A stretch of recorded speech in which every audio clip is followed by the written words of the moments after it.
खबर लखनऊ से है, जहां अकबर नगर में अतिक्रमण पर फिर चलेगा बुलडोजर। जी हां, एलडीए ने 10 बड़ी पोकलेन मशीनें अतिक्रमण हटाने के लिए लगाई है। विवाद और हंगामे से निपटने के लिए बड़े पैमाने पर पुलिस और पीएससी तैनात किया गया है। लखनऊ विकास प्राधिकरण, पुलिस और जिला प्रशासन ने कमर कस ली है।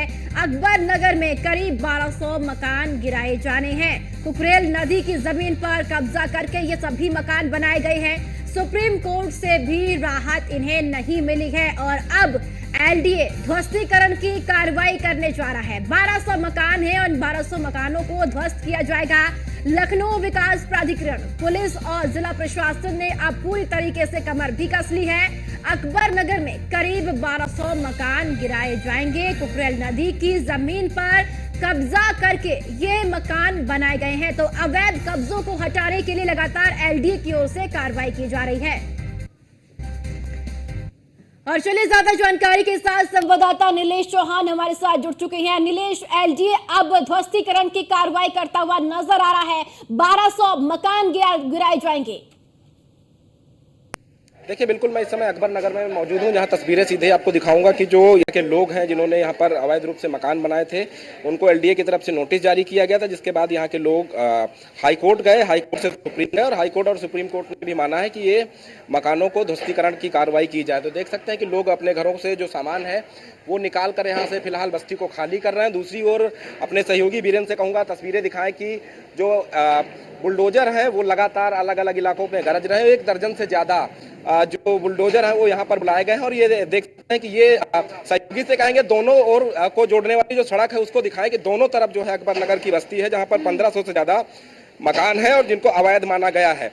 सवाल ये उठता है कि इन मकानों में रहने वाले लोग आखिर आए कहाँ से, कौन है ये लोग, किसने इनको यहाँ पर स्थापित किया, किसने इनको यहाँ पर वोटर आईडी कार्ड दिलाया, आधार कार्ड बनवाया, क्या यहाँ की स्थानीय राजनीति के चलते जो है अपनी राजनीति को फायदा पहुँचाने के लिए इनको यहाँ का वोटर बनाकर यहाँ बसा दिया गया। जिस जमीन पर इस समय बुलडोजर चल रहा है, इस जमीन को कुकरेल नदी का हिस्सा बताया जा रहा है। कुकरेल नदी की अगर बात करें तो एक समय था कि पूरे लखनऊ और लखनऊ के आसपास के लोगों को शीतल पेय जल की व्यवस्था कुकरेल नदी से होती थी। फिलहाल वो जो है पूरी तरीके से विलुप्त होती नजर आ रही थी, जिसके बाद जब सर्वे हुआ तो पता चला कि 1500 से ज़्यादा जो है मकान बनाए गए हैं, 4 से 5 मस्जिदें हैं, उसके अलावा 2 से 3 मंदिर हैं। इन जगहों जमीन पर जो है अतिक्रमण करके उनको भी बनाया गया, उनको भी ध्वस्तीकरण की कार्रवाई की जाएगी। और एक बार फिर से जो है उत्तर प्रदेश सरकार और केंद्र सरकार की कवायद है कि कुकरेल नदी को पुनर्जीवित किया जाए, जो लखनऊ के लिए प्राणदायिनी मानी जाती थी। लेकिन सवाल फिर भी यही उठता है कि आखिर इन जगहों पर अवैध निर्माण करने वाले लोग कौन है, कहाँ से ये लोग आए थे, किसने इनको यहाँ स्थापित कराया, किसने इनको यहाँ का निवासी बनाया, किसने इनको यहाँ का वोटर बनाया, किसने इनको यहाँ पर आधार कार्ड मुहैया कराया।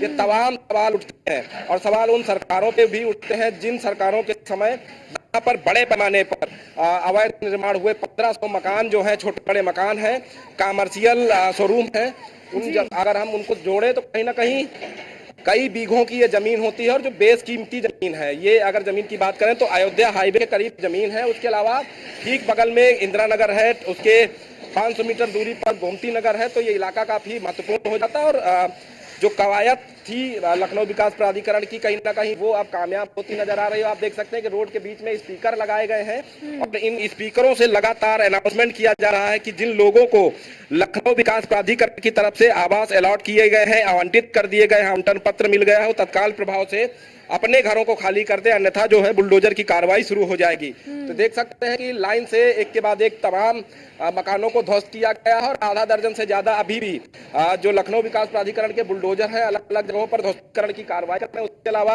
लखनऊ प्राधिकरण की टीम मौजूद है, नगर निगम लखनऊ की टीम है, जिला प्रशासन की है, पुलिस प्रशासन है, पीएसी है, सीआरपीएफ को बुलाया गया है ताकि यहाँ पर कोई अगर कानून व्यवस्था बिगाड़ने का काम करता है तत्काल प्रभाव से उसको काबू में किया जाए। क्योंकि इससे पहले अगर हम चुनाव से पहले की बात करें तो चुनाव के पहले जब लखनऊ विकास प्राधिकरण यहाँ ध्वस्तीकरण की कार्रवाई करने के लिए आया था, उस समय लोगों ने हंगामा काटा था, पथराजी की थी। वैसी परिस्थितियां दोबारा न उत्पन्न हो, उसको लेकर सुरक्षा व्यवस्था के पुख्ता इंतजाम किए गए और बड़े पैमाने पर लगातार जो ध्वस्तीकरण की कार्रवाई है वो यहाँ पर की जा रही है। तो देख सकते हैं कि ध्वस्तीकरण की कार्रवाई के दौरान जो धूल का गुबार उठ रहा है, उस गुबार को कंट्रोल करने के लिए देख सकते हैं कि नगर निगम की गाड़ी को लगाया गया है। ये वो गाड़ी है जो पॉल्यूशन को कंट्रोल करती है, यानी कि जो धूल उठ रही है, गुबार उठ रहा है, उसको वहीं पर दबा दिया जाए, उसको लेकर भी इंतजाम किए गए हैं। और दोनों तरफ बड़े पैमाने पर जो पुलिस के अधिकारी हैं, जिला प्रशासन, नगर निगम, लखनऊ विकास प्राधिकरण, वो तमाम अधिकारी एक साथ जो है अलग अलग जगहों पर कार्रवाई में जुटे हुए हैं। तो ये तस्वीरें हम आपको दिखा रहे हैं अकबर नगर इलाके से, जहां पर 1500 से ज्यादा मकानों को चिन्हित किया गया था और चिन्हित करने के बाद उनको नोटिस जारी किए गए, एक के बाद एक कई नोटिस जारी किए गए। और आज फिर से जो है लखनऊ विकास प्राधिकरण की टीम यहां पर पहुंची है जो ध्वस्तीकरण की कार्रवाई कर रही है। तो तमाम आला अधिकारी मौके पर मौजूद। आपने जिक्र किया है कि आवासों को आवंटित भी किया गया है, क्या जितने ये मकान गिराए जा रहे हैं 12 से 1500, क्योंकि ये संख्या कम नहीं है, बहुत बड़ी संख्या में अवैध निर्माण किया गया है, कहीं ना कहीं किसी ना किसी की शह पहली सरकारों में मिली होगी जब ये बड़ी बड़ी इमारतों का निर्माण किया गया। यहाँ पर जो आवास आवंटित किए गए हैं, क्या उन सभी को मिल चुके आवास जिन जिन के घरों को अब गिराया जा रहा है, जो अवैध कब्जे ये किए गए हैं?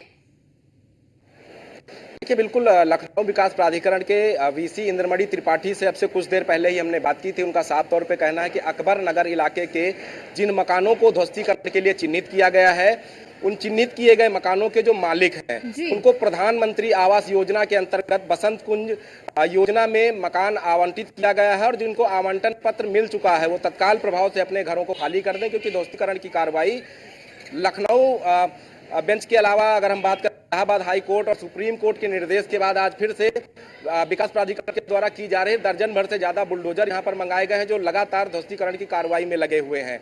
लोग भी जो है अपने घरों से जो उनका सामान है उसको निकाल कर जहां पर उनको मकान या आवास आवंटित किया गया है वहां के लिए वो रवाना हो रहे हैं। फिलहाल यहाँ पर किसी भी प्रकार का कोई विरोध दिखाई नहीं देता है, लेकिन जिस तरीके से यहाँ की जनता हाईकोर्ट गई और हाईकोर्ट के बाद मामला सुप्रीम कोर्ट तक गया और सुप्रीम कोर्ट ने भी माना कि जो नदी है उस नदी के जमीन पर यानी कि कुकरैल नदी की जमीन पर अतिक्रमण करके आवास बनाए गए थे। तत्कालीन सरकारों की भी जिम्मेदारी बनती थी, जब इतने बड़े पैमाने पर आवास बनाए जा रहे थे उस समय सरकारें क्या कर रही थी। जाहिर सी बात है लंबे अरसे से रहने वाले लोग जो यहाँ पर हैं उनको दुख जरूर हो रहा है, लेकिन सरकार हाई कोर्ट और सुप्रीम कोर्ट का हवाला देते हुए एक बार फिर से यहाँ पर ध्वस्तीकरण की कार्रवाई करने के लिए तमाम अधिकारी हैं वो पहुंच चुके हैं। अपने सहयोगी वीरेंद्र से कहूंगा वो तस्वीरें दिखाएं कि दूर दूर तक जहां तक आपको हमारे कैमरे से तस्वीरें दिखाई देंगी वहां तक जो मकान आपको नजर आ रहे हैं उन मकानों पर भी बुलडोजर गरजेगा। कहीं ना कहीं पहले से ही ध्वस्तीकरण की कार्रवाई को लेकर नोटिस जारी हो चुके हैं और नोटिस जारी होने के साथ साथ को लोगों से अपील भी की गई थी कि जल्द से जल्द वो अपने घरों को खाली कर दें, अन्यथा लखनऊ विकास प्राधिकरण का बुलडोजर जो है वहां पर गरजेगा। बात है कि उनके घरों में रखा हुआ सामान भी उसमें बर्बाद होगा। हालांकि आज अपने तमाम तस्वीरें देखी है कि लोग अपने घरों को खाली कर रहे हैं, क्योंकि हाई कोर्ट और सुप्रीम कोर्ट तक यहाँ की जनता गई थी, लेकिन जनता के हाई कोर्ट और सुप्रीम कोर्ट जाने के बावजूद भी कोई राहत नहीं मिली है। और हाई कोर्ट सुप्रीम कोर्ट ने भी माना है कि ये जमीन अवैध तरीके से कब्जा करके इस पर आवासीय मकान हो या फिर कमर्शियल दुकानें हो उनको तैयार किया गया था। अब उनको ध्वस्त करना ही अति आवश्यक है, क्योंकि इसके अगर हम आसपास की बात करें तो कुकरैल नदी है, उस कुकरैल नदी के किनारे तमाम मकान बनाए गए थे जिस पर आज बुलडोजर गरज रहे हैं। कई दिनों तक फिलहाल ये कार्रवाई चलेगी। यहाँ पर जितने मकान हैं वो लंबे और बड़े मकान हैं, इसलिए उनको तोड़ने के लिए कई दिनों का समय लगेगा। फिलहाल यहाँ के जो लोग हैं जिनको आवास आवंटित हो चुके हैं वो अपने आवंटन पत्र को लखनऊ विकास प्राधिकरण के जो अधिकारी हैं उनसे ले सकते हैं, या फिर लखनऊ विकास प्राधिकरण की जो वेबसाइट है उससे अपने आवंटन पत्र को डाउनलोड करके जहां पर उनको आवास उपलब्ध कराए गए वहां पर वो जाकर रह सकते हैं। फिलहाल देखा होगा कि कब तक ऐसे ही ये कार्रवाई प्रचलित रहती है। बिल्कुल नीलेश, देखिए जिस तरीके से तस्वीरें आप लगातार दिखा रहे हैं न्यूज़ वन इंडिया पर, लगातार एलडीए की कार्रवाई जारी है, ध्वस्तीकरण किया जा रहा है, मकानों को तोड़ा जा रहा है, लेकिन सवाल नीलेश वही उठता है कि आखिर किन लोगों की शह पर इतनी बड़ी बड़ी कॉलोनियों को बसाया गया जब ये जमीन अवैध है, नदी का हिस्सा है, आखिर कैसे यहाँ पर पूरी कॉलोनियों को बसाया गया है? देखिए, बिल्कुल लगातार न्यूज़ वन इंडिया भी सवाल ये जरूर उठा रहा है कि आखिर कौन लोग हैं ये जो इतने बड़े पैमाने पर यहाँ पर रहने के लिए आ गए, कहाँ से आए थे लोग, किसने यहाँ पर इनको स्थापित किया था, किसने इनको यहाँ पर निर्माण करने के लिए कहा था। उसके बावजूद आज जब इनके घरों को तोड़ा जा रहा है तो इनको प्रधानमंत्री आवास योजना के तहत आवास भी आवंटित कराए जा रहे हैं। देख रहे हैं कि पुलिस के जो अधिकारी हैं लगातार अनाउंसमेंट करके जो दीवारों के ऊपर लोग मौजूद हैं, उनको हटने के लिए कह रहे हैं। उसके अलावा अगर हम बात करें अकबर नगर कॉलोनी की, तो लगातार बार बार सवाल ये पूछा जाता रहा है कि आखिर कौन लोग ये हैं, कहां से आए थे ये लोग, जो इतने बड़े पैमाने पर यहाँ पर अवैध निर्माण हो गया। तत्कालीन सरकारों को, तत्कालीन लखनऊ विकास प्राधिकरण के वीसी को क्या तब नजर नहीं आया जब इतने बड़े पैमाने पर यहाँ पर अवैध निर्माण हो रहे थे? तो उन तमाम चीजों को अगर देखा जाए तो कहीं ना कहीं ये सवाल जरूर बार बार खड़े होते हैं कि आखिर इतने बड़े पैमाने पर अवैध निर्माण करके रहने वाले लोग कहां से आए थे? क्या इनका वेरिफिकेशन उस समय कराया गया था? क्या स्थानीय राजनीति के चक्कर में इनको जो है यहाँ का बासिंदा बना दिया गया? वो तमाम सवाल यहाँ के लोकल लोग भी पूछ रहे हैं कि आखिर इतने बड़े पैमाने पर लोग आखिर आए कहां से थे? क्या वोट बैंक के लिए यहाँ पर इनको स्थापित कर दिया गया, इसलिए कुकराइल नदी का अस्तित्व खत्म हो गया, या फिर इनको स्थापित करने के पीछे किसी ऐसे शख्स का हाथ था जिसका अपना फायदा हो सके? तो देख सकते हैं कि पुलिस बल पूरी तरीके से मुस्तैद है। लगातार अनाउंसमेंट किए जा रहे हैं कि घरों को खाली कर दिया जाए, जो बेवजह घरों पर खड़े हैं उनको हटने के निर्देश जारी किए जा रहे हैं। दूसरी ओर आप देख सकते हैं कि जो बुलडोजर की कार्रवाई है, यानी कि पीले पंजे की जो कार्रवाई है, लगातार प्रचलित है। एक के बाद एक 3 आपको बुलडोजर दिखाई दे रहे होंगे जो अपनी अपनी जगहों पर गरज रहे हैं। उसके अलावा अगर हम इस पूरे इलाके में बात करें तो 2 दर्जन के करीब जो बुलडोजर हैं आगे पीछे खड़े हुए और दोनों तरफ मकान है, और 4 से 5 मस्जिदें हैं, 2 से 3 मंदिर हैं। उन मंदिर और मस्जिदों को भी तोड़ा जाएगा। साथ ही साथ आपको हम दिखाना चाहेंगे, अपने सहयोगी से कहेंगे कि अगर वो जूम करके दिखा सकते हैं तो आपको जो ओवरब्रिज दिख रहा है, ओवरब्रिज के नीचे का जो इलाका है, ये वो इलाका है जिसको कुकराइल नदी के नाम से जाना जाता था। यानी कि ये बहुत बड़ी चौड़ी नदी हुआ करती थी और यहाँ पर लोग नहाने के लिए आते थे, लेकिन आज ये जो कुकराइल नदी है वो कुकराइल नाले में तब्दील हो चुकी है। पानी इतना गंदा है कि वहाँ पर अगर आप उतर जाएं तो आपके शरीर में इन्फेक्शन फैल जाएगा। उन्हीं तमाम चीज़ों को दूर करने के लिए, कुकराइल नदी के अस्तित्व को फिर से वापस लाने के लिए ये प्रयास सरकार की तरफ से किया जा रहा है। उसके अलावा सरकारी जमीन पर अवैध अतिक्रमण करके जो लोग यहाँ पर स्थापित हो गए थे उनको हटाने की कार्रवाई की जा रही है। उसके अलावा प्रधानमंत्री आवास योजना के तहत जो लोग यहाँ पर रह रहे थे, जिन लोगों की यहाँ पर दुकानें थी, जिन लोगों ने अवैध कब्जा बनाया था, उनको रहने की व्यवस्था सरकार की तरफ से कराई जा रही है।